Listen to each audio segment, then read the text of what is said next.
Chers amis, bonjour à tous et bienvenue dans ce 17e épisode de notre série à la découverte de l'Évangile. Nous étions arrêtés au numéro 53 de la synopse qui s'intitule « Premier dessein de perdre Jésus ». Donc, nous avons vu la semaine dernière que nous avons vu le numéro 51, les disciples de notre Seigneur qui arrachent les épis le jour de sabbat. Et nous avons vu aussi la guérison de l'homme dont la main était desséchée. Et notre Seigneur va guérir cet homme, faire un miracle le jour du sabbat. Il s'était affirmé maître du sabbat dans le numéro 51. Dans le numéro 52, devant les pharisiens qui l'épiaient, qui étaient là pour savoir ce qu'il allait faire,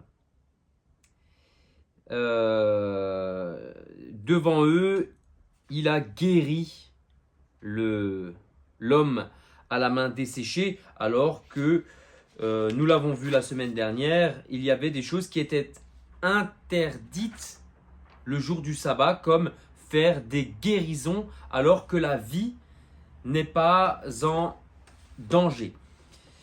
Et notre Seigneur, donc, qui n'a pas peur de ces pharisiens, qui n'a pas peur de ces juifs, va devant eux faire une guérison miraculeuse. Et donc, le numéro 53, c'était donc ce premier dessein de perdre Jésus. Donc, les pharisiens se sont rassemblés entre eux et ils commencent déjà à réfléchir comment se débarrasser de Jésus de Nazareth qui va à contre-courant et qui ne fait pas ce qu'ils attendent d'un bon juif. Voilà pour les numéros que nous avons vus la semaine dernière.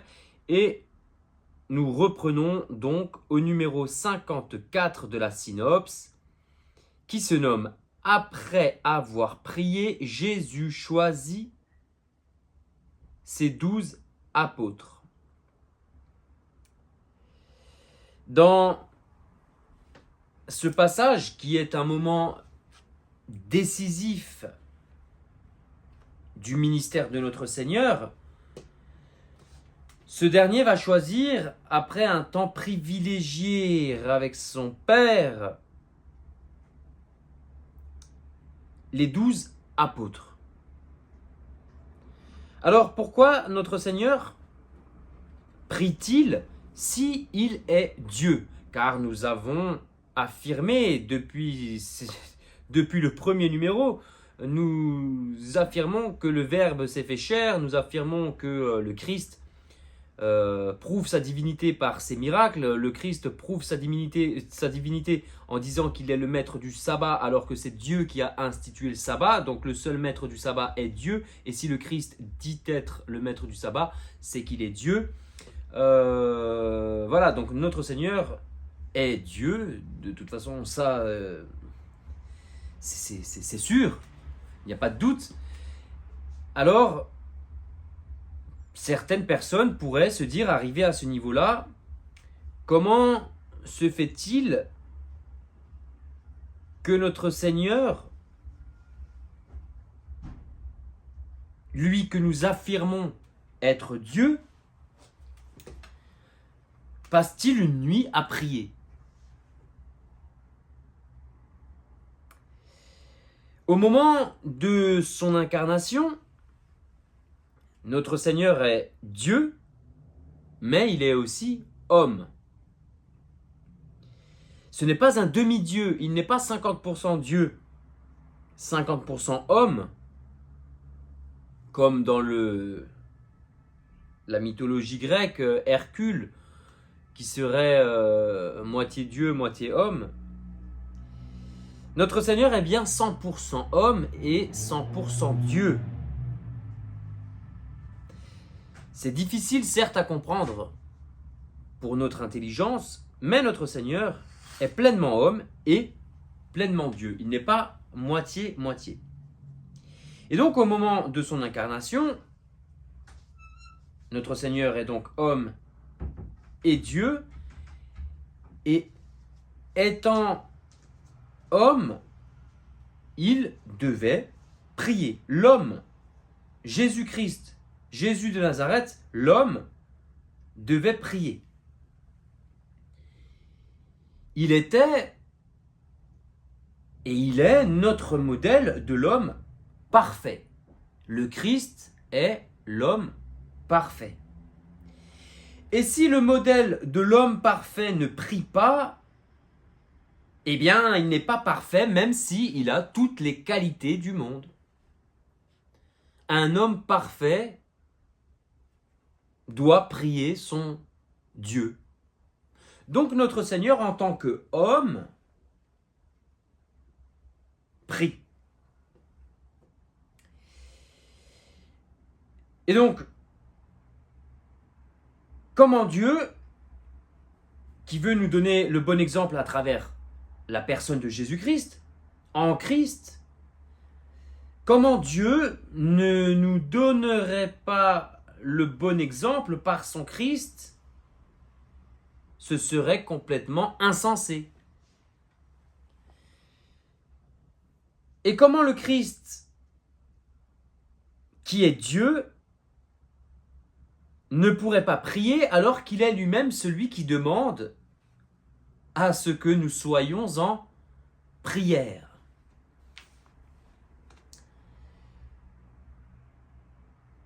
Regardez, je vais prendre un exemple tout bête. Je vais parler de moi personnellement. J'aime le football. J'aime entraîner les jeunes au football. J'aime regarder les jeunes s'amuser et prendre plaisir en jouant au football. Et j'aime jouer au football. J'aurais pu prendre la peinture, j'aurais pu prendre la musique, j'aurais pu prendre d'autres exemples. J'ai pris personnellement le foot parce que c'est quelque chose que j'aime bien. Donc, j'aime bien le football, j'aime bien entraîner les jeunes au foot, j'aime bien regarder le foot, j'aime bien regarder les jeunes qui jouent au foot et qui y prennent plaisir. Et bien sûr, j'aime jouer au foot. Voilà. Dieu aime la prière. Il aime nous enseigner à prier. Il aime nous regarder nous épanouir dans une vie de prière. Et il aime lui aussi prier. C'est logique. Comment Dieu ne pourrait pas aimer prier? Ou comment Dieu ne pourrait pas prier et nous demanderait à nous de prier? C'est insensé. Mais pour comprendre ça, il faut accepter une réalité sur Dieu, qui est un Dieu unique en 3 personnes. Nous avons déjà parlé dans les numéros précédents de la Sainte Trinité. Je ne vais pas y revenir ici. Vous pouvez vous y conférer. Mais un Dieu unique en 3 personnes, Dieu le Père peut être en relation avec le Fils ou avec l'Esprit Saint. Comme le Fils peut être en relation avec le Père ou avec l'Esprit Saint, et pareil pour l'Esprit Saint qui peut être en relation avec le Père et le Fils. Et pour être en relation, le Fils qui est incarné en homme à ce moment-là, qui est sur la terre, qui est dans le temps, parce que je vous rappelle que Dieu est en dehors du temps, là, notre Seigneur Jésus-Christ, en prenant un corps d'homme, il rentre dans le temps. Et donc ce Fils incarné en homme qui est dans le temps rentre en relation avec son Père qui lui est en dehors du temps, non pas par WhatsApp, non pas par Facebook, non pas par Instagram, mais par la prière, tout simplement. Et il rentre en relation avec son Père par la prière parce que la décision qui va être prise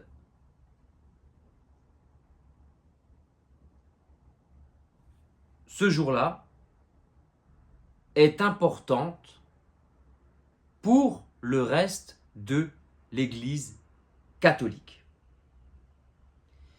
Et notre Seigneur, par son exemple, nous enseigne qu'avant toute grande décision, il faut prier. Nous l'avons vu ensemble dans nos vidéos, dans les vidéos que j'ai faites sur les sacrements, où j'ai toujours répété que pour chaque sacrement, il y avait un temps de préparation. Et dans ce temps de préparation, on se renseigne, on prend des cours, on étudie ce que nous allons vivre, ce que nous allons recevoir. Et en même temps, il faut ce temps de prière. Il y a un accompagnement spirituel pour tout grand sacrement. Les personnes qui vont se marier confient leurs intentions à la prière et notre Seigneur n'hésitera pas à faire capoter le mariage si les personnes ne sont pas faites pour être ensemble. Mais encore faut-il se mettre à prier dans ses intentions, et il faut aussi écouter ce que nous dit le Seigneur, ce qu'il nous répond à travers les choses de la vie. Il faut ouvrir nos sens pour pouvoir comprendre, est-ce que ce que je vais faire, la décision que je vais prendre est la bonne décision ou est-ce que c'est la mauvaise décision? Et généralement, quand on prie pour quelque chose, pour une intention, fermement, si notre Seigneur ne veut pas que ça arrive, ça n'arrivera pas. Si notre Seigneur veut que ça arrive, ça arrivera. Mais il faut se recommander à la Sainte Providence. Il faut écouter aussi les signes que peut mettre sur notre route notre Seigneur. Et généralement, quand on prie avec une ferme intention, ça marche. Donc, notre Seigneur nous enseigne par son exemple qu'avant toute grande décision, il faut prendre un temps de prière. Et notre Seigneur part prier donc toute la nuit dans la montagne, donc il a pris du temps, il est allé dans la montagne, donc il a pris du recul. Il a pris du recul sur tout ce qui était en train de se passer pour pouvoir être en intime liaison avec son Père. Et ça, c'est encore une fois pareil, il est important quand on a des intentions ou quand on a des grandes décisions, des choix à prendre. C'est important de prendre du recul.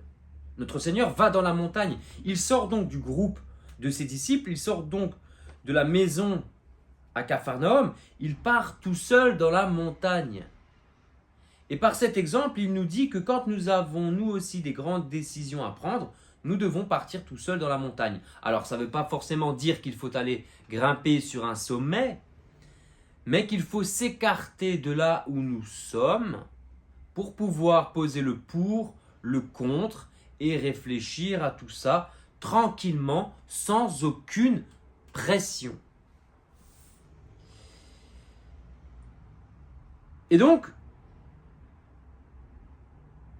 notre Seigneur nous enseigne que voilà, il faut prendre ce temps de réflexion et avec l'expérience de la vie, je peux vous garantir que c'est important et je peux vous dire aussi que bien sûr ça marche. Et ça évite les réactions à chaud.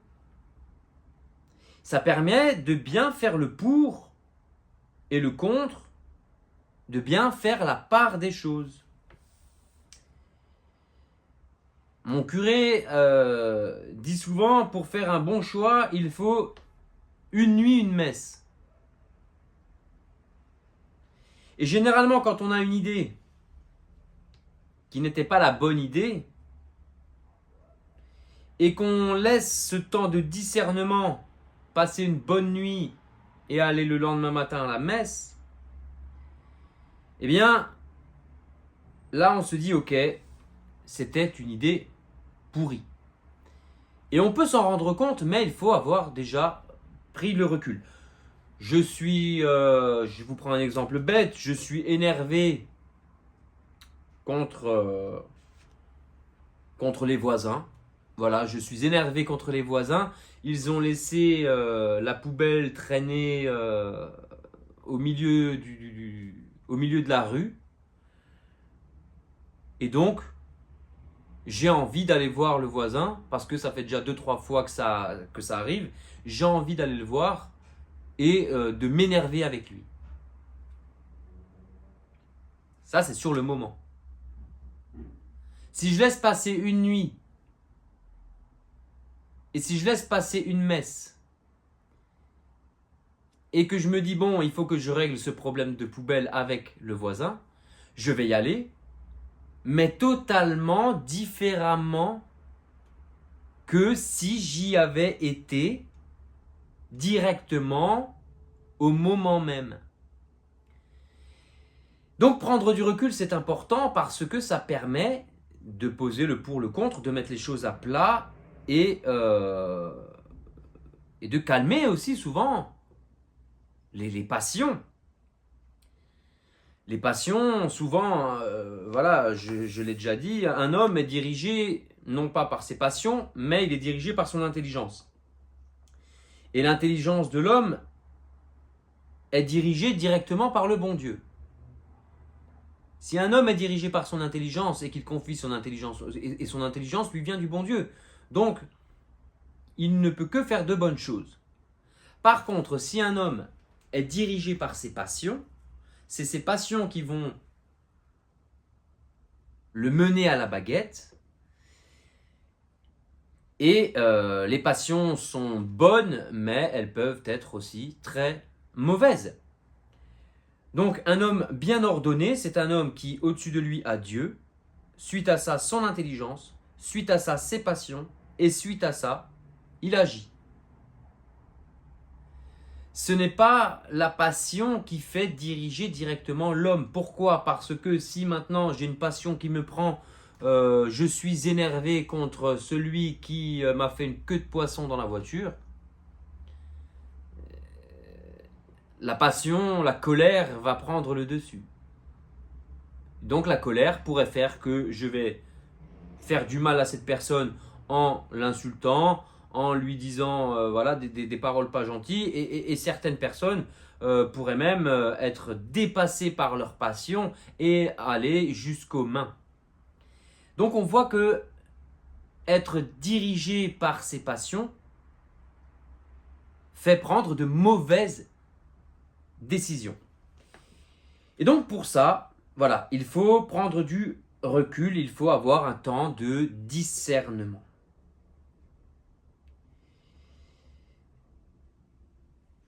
Notre Seigneur part donc dans les montagnes, il passe la nuit à prier et il fait un choix. Il fait un choix avec son Père. Il choisit les 12 apôtres. Alors, nous allons passer maintenant à la lecture de ce passage. Alors, Saint Luc, Saint Marc et Saint Matthieu, les trois nous parlent de ce passage où notre Seigneur va choisir les 12 apôtres sur qui vont reposer les 12 colonnes de l'église. Il arriva en ces jours-là qu'il sortit dans la direction de la montagne pour prier. Et il passa la nuit à prier Dieu. Et lorsqu'il fit jour, il appela ses disciples, et ayant choisi 12 d'entre eux, qu'il nomma spécialement apôtres, Simon, qu'il nomme aussi Pierre, et André, son frère, et Jacques, et Jean, et Philippe, et Barthélemy, et Matthieu, et Thomas, et Jacques, fils d'Alphée, et Simon, surnommé le Zélé, et Judas, frère de Jacques, et Judas Iscariote, qui devint traître. Voilà pour Saint Luc. Alors bien sûr, comment savent-ils que Judas devient traître? Notre Seigneur, bien sûr, le sait. Notre Seigneur le sait depuis le début. Notre Seigneur, quand il fait le choix des 12, il sait très bien, il sait déjà que c'est Judas Iscariote qui va le trahir. Mais à ce moment-là, le moment où ça se passe, les disciples, eux, ne le savent pas. Ils ne croient même pas encore que le Christ va finir mort sur la croix. Ils ne sont pas encore là. Même 2 jours avant, ils ne pensent pas que notre Seigneur va mourir sur la croix, et encore moins qu'un des leurs va le dénoncer. Mais je vous rappelle que les évangiles ont été écrits après la mort et la résurrection de notre Seigneur, donc tout ça, ils l'ont déjà vécu. Ce n'est pas écrit chaque jour, ce n'est pas un journal intime. C'est pas un journal où tous les jours ils écrivent un petit peu et on est en train de relire le journal intime. On est en train de relire l'histoire de quelqu'un qui a vu le commencement de notre Seigneur et qui a vu jusqu'à sa mort et sa résurrection. Donc ils ont tout vu et après ils racontent. Donc c'est bien pour ça que là, nos très chers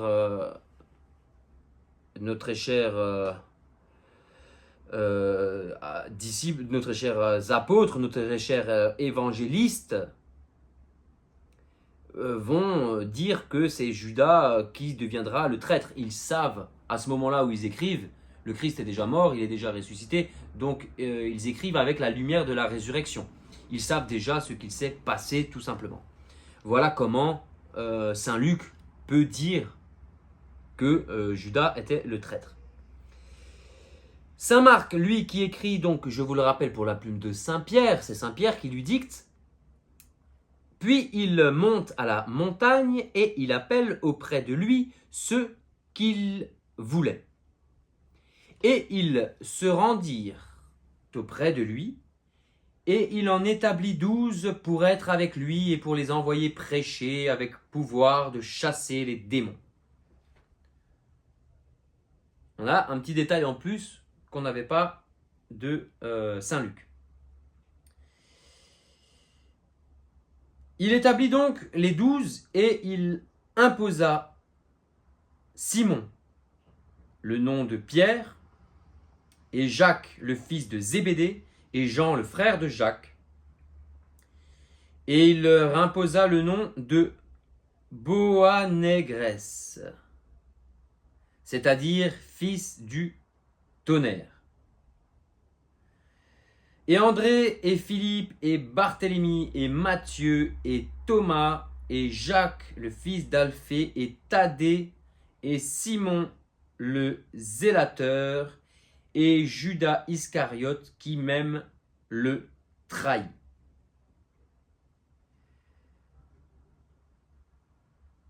Voilà pour Saint Marc. Et Saint Matthieu, lui, nous dit: et ayant appelé ses 12 disciples, il leur donna pouvoir sur les esprits impurs pour les chasser et pour guérir toute maladie et toute infirmité.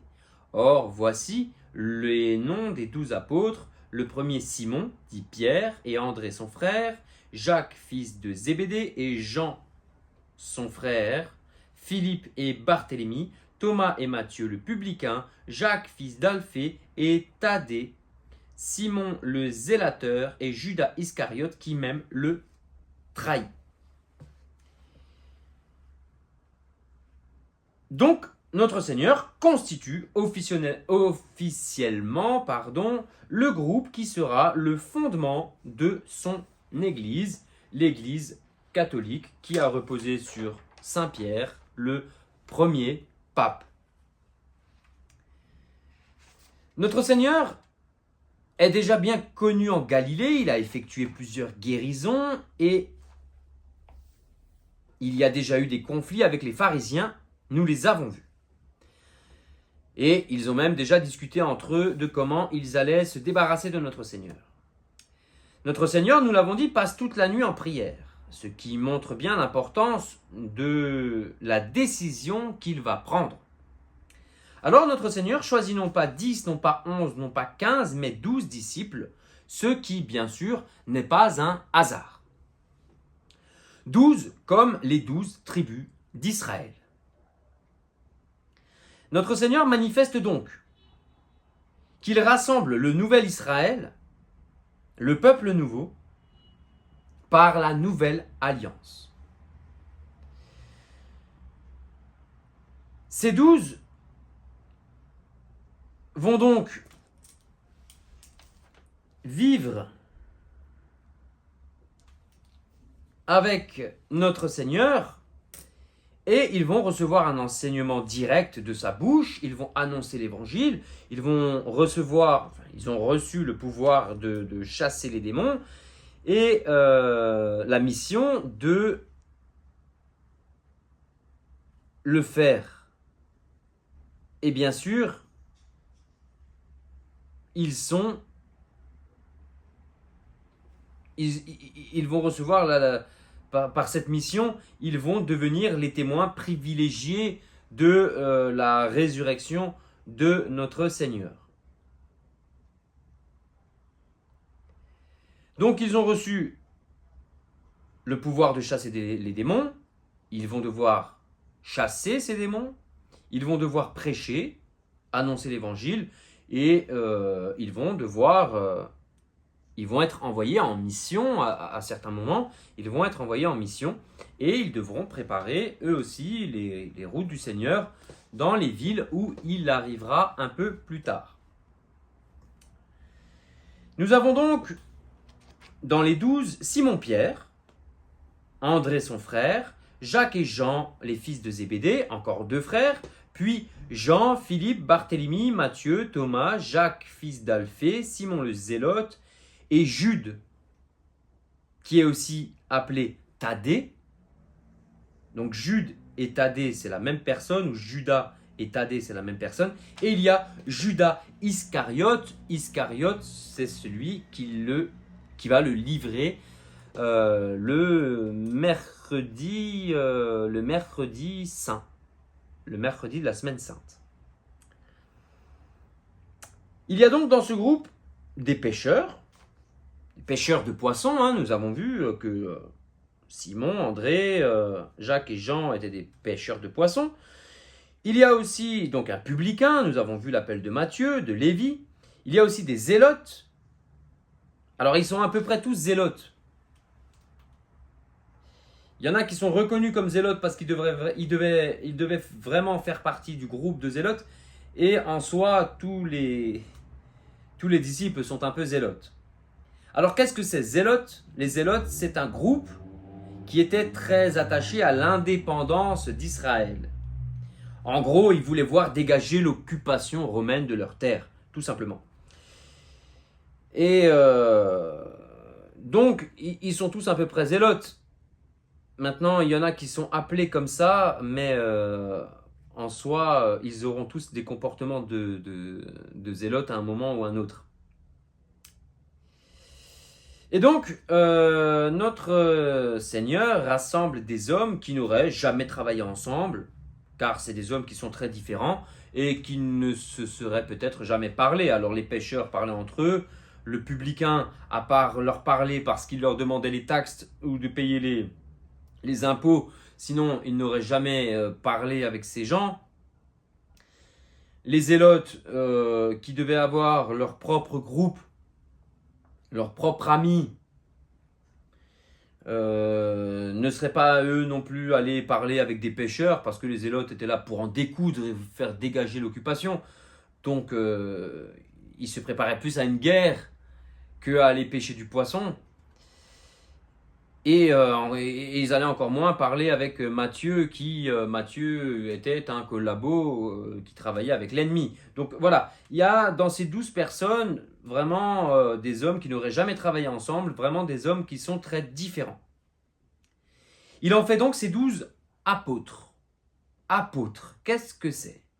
Apôtre, ça vient du grec apostolos. Apostolos, en grec, ça veut dire envoyé. Ils vont donc être envoyés en mission. Et ce sera bien eux les premiers missionnaires. Nous le verrons dans les Actes des Apôtres où ils vont aller dans les 4 coins du monde pour aller annoncer l'évangile. Et donc, voilà, ces apôtres vont être envoyés en mission, mais pour l'instant, ils vont être auprès de notre Seigneur pour recevoir de lui son enseignement. Nous pouvons dire que les apôtres, tous les apôtres, les 12 apôtres, sont des disciples de notre Seigneur. Mais tous les disciples de notre Seigneur ne sont pas forcément des apôtres. Nous verrons que notre Seigneur sera suivi par plein de gens, il y aura plein de disciples qui le suivront un peu partout, ce sera ses disciples, mais ce ne seront pas des apôtres. Les apôtres sont des disciples, mais les disciples ne sont pas forcément des apôtres. Pour le lieu de cet appel, nous savons que nous sommes en Galilée. Alors à quel endroit exactement sommes-nous? Nous ne le savons pas parce que l'Évangile ne nous le dit pas. Mais probablement que notre Seigneur se trouvait dans les collines qui dominent le lac de Tibériade. Il n'était jamais très loin du lac de Tibériade à ces moments-là. Voilà. Pour ce passage, notre Seigneur a maintenant établi ses 12 apôtres. Les 12 apôtres qui sont les 12 premiers évêques. À partir du moment où notre Seigneur sera mort et ressuscité, car aujourd'hui ils ne peuvent pas parler de la résurrection, ils ne l'ont pas encore vue, et même quand notre Seigneur va leur en parler, ils ne la comprendront pas. Donc, ils seront officiellement évêques, ils seront officiellement prêtres après la mort et la résurrection de notre Seigneur, une fois qu'ils auront reçu l'Esprit Saint au jour de la Pentecôte. Mais, je suis déjà trop loin, revenons là où nous en sommes. Donc, les premiers évêques, les 12 apôtres ont été établis, ils vont recevoir une formation toute particulière et une mission toute particulière de notre Seigneur, et nous la suivrons tout au long de l'Évangile et même après avec les Actes des Apôtres. Voilà pour ce numéro 54. Nous passons maintenant au numéro 55 qui se nomme « Une grande foule se rassemble ». Alors de suite après avoir choisi ses apôtres, il descend de la montagne et notre Seigneur va faire un grand discours. Ce discours est appelé le Sermon sur la montagne. Le numéro 55 de la synopse est une courte introduction à ce discours qui va suivre. Ce discours va nous prendre 20 numéros de la synopse, car nous sortirons de ce discours qu'au numéro 76 de la synopse, et nous sommes au numéro 55. Notre Seigneur descend donc de la montagne et il s'arrête sur un plateau, sur une plaine, de quoi accueillir une foule immense. Cette plaine, il y a deux possibilités, c'est soit celle de Quorun Atin, soit celle de Barakat. Barakat qui se situe près de Tabga. Tabga. Donc dans cette foule, il y a des Galiléens, des Judéens, des gens de Jérusalem, mais aussi des païens de Tyr et de Sidon. Il y a un peu de tout. Donc à ce moment-là, nous comprenons que la renommée de notre Seigneur a dépassé les frontières juives. Pourquoi il y aurait des gens, des païens de Tyr et de Sidon? Pourquoi il y aurait des Galiléens et des Judéens, des gens de Jérusalem? Il y a un peu de tout en fait. Il y a certainement aussi des Romains, parce que les Romains, certains Romains mettront aussi leur foi en notre Seigneur, nous le verrons encore en avançant. Donc voilà, la renommée de notre Seigneur a dépassé les frontières juives parce que notre Seigneur le dira, pas tout de suite, mais un peu plus tard, qu'il est venu pour tout le monde. Il est venu pour toute race. Il n'a pas prédéfini une race. Il est venu pour toutes les races, mais dans toutes les races, seulement certains le suivront. Donc, tous ces gens, cette grande foule, elle est là pour deux raisons. Pour entendre et écouter l'enseignement de notre Seigneur, mais aussi pour être guéris de leur maladie et être exorcisés. Saint Luc dit même,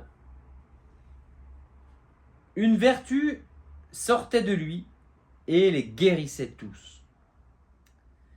L'évangile est pour toutes les nations et notre Seigneur, dès le début de son ministère, nous le voyons bien, va attirer à lui des gens de partout.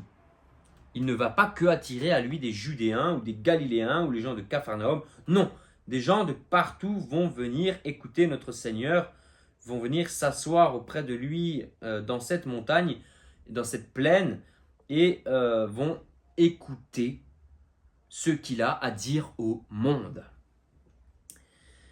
Alors, je commence par Saint Luc qui nous dit « Et étant descendu avec eux, il se tint en un lieu uni, ainsi qu'une grande foule de ses disciples et une grande quantité de peuple de toute la Judée, de Jérusalem et du littoral de Tyr et de Sidon, qui étaient venus pour l'entendre et pour être guéris de leur maladie. Et tous ceux qui étaient tourmentés par les esprits impurs étaient guéris, et toute la foule cherchait à le toucher, parce qu'une vertu sortait de lui et les guérissait tous. » Voilà pour Saint Luc. Saint Marc nous dit « Et Jésus avec ses disciples se retira vers la mer, et beaucoup de monde de la Galilée le suivit, et de la Judée, et de Jérusalem, et de l'Idumée, et du pays au-delà du Jourdain, et des environs de Tyr et de Sidon. Beaucoup de monde apprenant tout ce qu'il faisait, vint à lui. Et il demanda à ses disciples qu'une petite barque fût à sa disposition à cause de la foule, afin qu'on ne le pressât pas, car il en guérit beaucoup, de sorte que tous ceux qui avaient des maladies se jetaient sur lui pour le toucher. Voilà pour Saint Marc. Et Saint Matthieu nous dit, Jésus, l'ayant appris, se retira de là, et beaucoup le suivirent. Et il les guérit tous. Et les foules nombreuses le suivirent de la Galilée, de la Décapole, et de Jérusalem, et de la Judée, et du pays au-delà du Jourdain. Et sa renommée se répandit dans toute la Syrie, et on lui amena tous ceux qui étaient mal en point, atteints de différentes maladies, ou de douleurs, et de démoniaques, et de lunatiques, et de paralytiques, et il les guérit. Et il leur enjoignit de ne pas le mettre en évidence. Tout cela afin que s'accomplisse la parole du prophète Isaïe, disant « Voici mon serviteur que j'ai choisi, mon aimé, en qui s'est complu mon âme, je ferai reposer mon esprit sur lui, et il annoncera le droit aux nations. Il ne disputera ni ne criera, et personne n'entendra sa voix dans les places publiques. Il ne brisera pas le roseau froissé, il n'éteindra pas la lampe fumante, jusqu'à ce qu'il conduise le droit à la victoire. Et en son nom, les nations mettront leur espérance.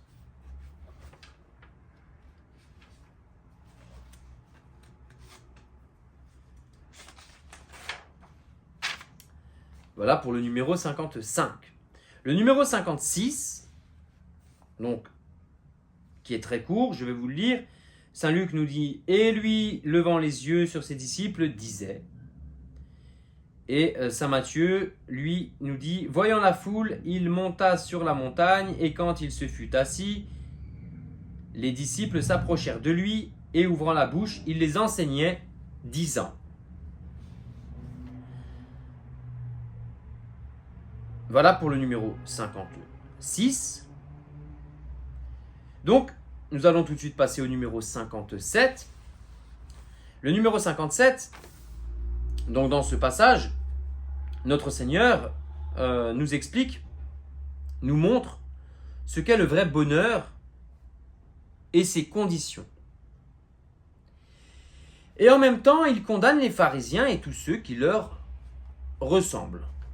C'est donc les béatitudes et les imprécations. Notre Seigneur nous dit, donc c'est Saint Luc qui parle, « Bienheureux vous qui êtes pauvres parce que le royaume de Dieu est à vous. Bienheureux vous qui avez faim maintenant parce que vous serez rassasiés. Bienheureux vous qui pleurez maintenant parce que vous rirez. Bienheureux serez-vous lorsque les hommes vous haïront et lorsqu'ils vous excommunieront et qu'ils insulteront et proscriront votre nom comme mauvais à cause du Fils de l'homme.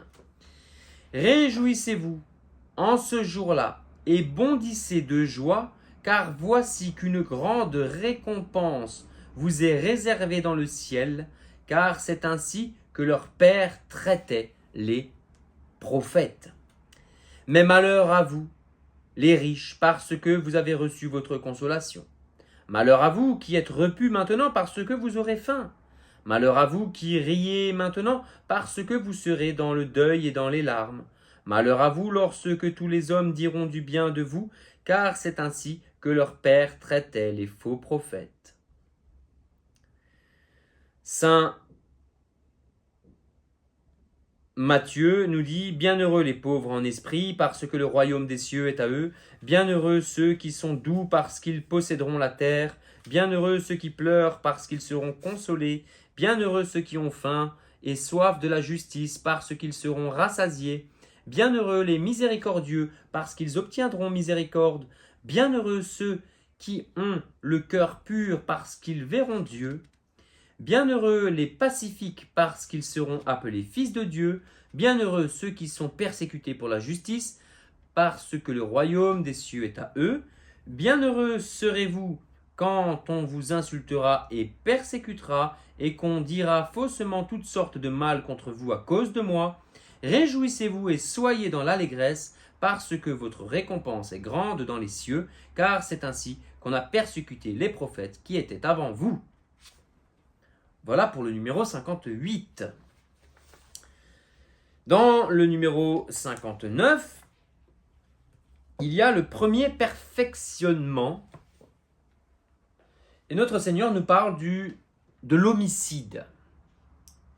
Nous allons entendre les paroles de notre Seigneur que tout catholique doit mettre en œuvre.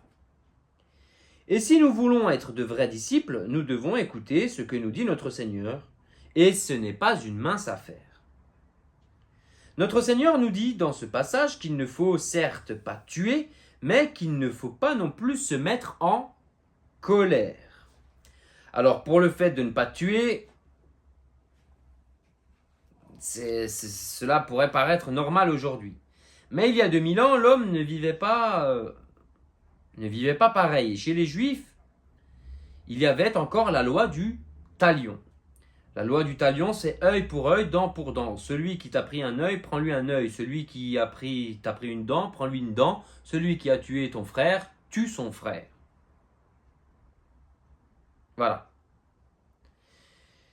Donc, le tribunal, la justice, aurait trouvé cela normal de prendre l'équivalent à celui qui a fait le mal en premier. Mais notre Seigneur nous dit d'une, de ne pas tuer, et de deux, de ne pas se mettre en colère. Et là, ça devient un peu plus compliqué pour nous. Alors certes, nous ne tuons pas, enfin, je l'espère, mais pour ce qui est de se mettre en colère, c'est différent. Alors attention, il y a deux sortes de colère. Il y a une colère qui est bonne parce qu'elle est juste. Je suis en colère contre mon fils car il a volé dans une épicerie. Je dois être en colère. Sinon, c'est que je m'en fiche. Et si je m'en fiche, eh bien, il va continuer à faire du mal. Donc, en m'en fichant, je le laisse continuer à être dans le mal. Je le laisse faire du mal. Cette colère, c'est une colère d'amour. Parce que j'aime mon enfant, je ne veux pas qu'il fasse le mal. La colère que je pourrais ressentir envers quelqu'un à qui la tête ne me revient pas, une façon de parler qui ne me revient pas ou une façon de vivre qui ne me plaît pas. Quand une colère comme ça peut s'installer à l'intérieur de moi parce que je ne suis pas du même avis que quelqu'un, tout ça, c'est une mauvaise colère. Je déteste quelqu'un. Je ne peux pas le voir en peinture, mais pour rien. Juste ses manières, ses mimiques, parce qu'il est de gauche, parce qu'il est de droite, parce que je supporte le Real Madrid et que lui supporte le FC Barcelone. Des choses nulles, des choses très humaines, mais qui me font penser ou qui me font dire du mal de quelqu'un. Et celui qui a le mal en lui ne peut pas venir de Dieu. Celui qui vient de Dieu a l'amour en lui. C'est Saint Jean qui nous dit ça dans sa lettre. Donc celui qui a le mal en lui ne peut pas venir de Dieu, il ne peut que venir du mal. Nous avons donc le droit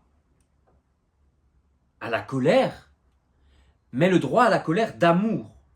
Je suis énervé contre quelque chose que quelqu'un que j'aime a fait.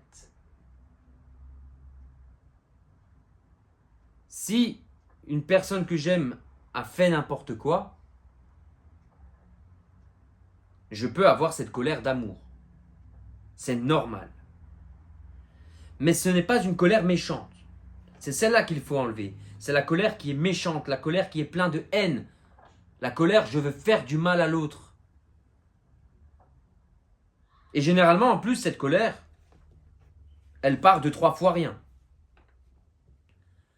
Généralement, les personnes qu'on ne peut pas encadrer, c'est pour rien. Donc, c'est une mauvaise colère. Et le Seigneur va nous le dire dans ce passage. Dieu n'a pas de haine en lui, mais il a uniquement de l'amour. Et si nous voulons être saints, si nous voulons ressembler à Dieu, si nous voulons être dignes d'être appelés enfants de Dieu, nous devons avoir de l'amour en nous. L'amour qui veut dire vouloir le bien. Nous devons vouloir le bien de tout le monde. Je ne parle pas de sentiments amoureux. Je parle d'un amour, vouloir le bien de l'autre. Je dois vouloir le bien de mon voisin, je dois vouloir le bien de mon collègue de travail, je dois vouloir le bien de mon banquier, je dois vouloir le bien de mes beaux-parents, je dois vouloir le bien de n'importe qui. Je dois vouloir le bien. Voilà. Donc je vais quand même lire ce passage, donc le numéro 59, qui se nomme Premier perfectionnement au sujet de l'homicide.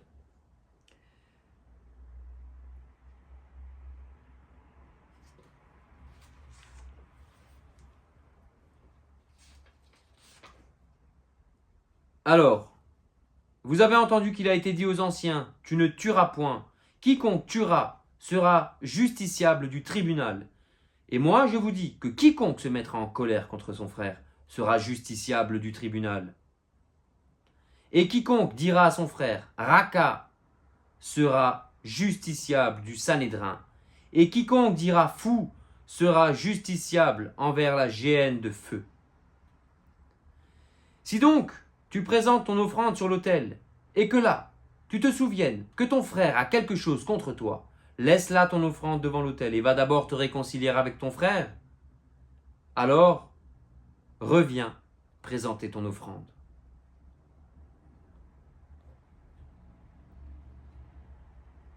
Le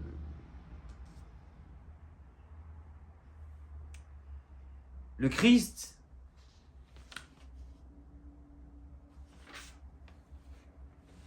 au sujet de l'homicide, donc, et au sujet pas que de l'homicide, parce que voilà, il nous parle de la haine aussi, est bien clair. Ce passage est tellement clair. L'évangile est clair. L'évangile, ceux qui ne veulent pas comprendre l'évangile, c'est qu'ils font exprès.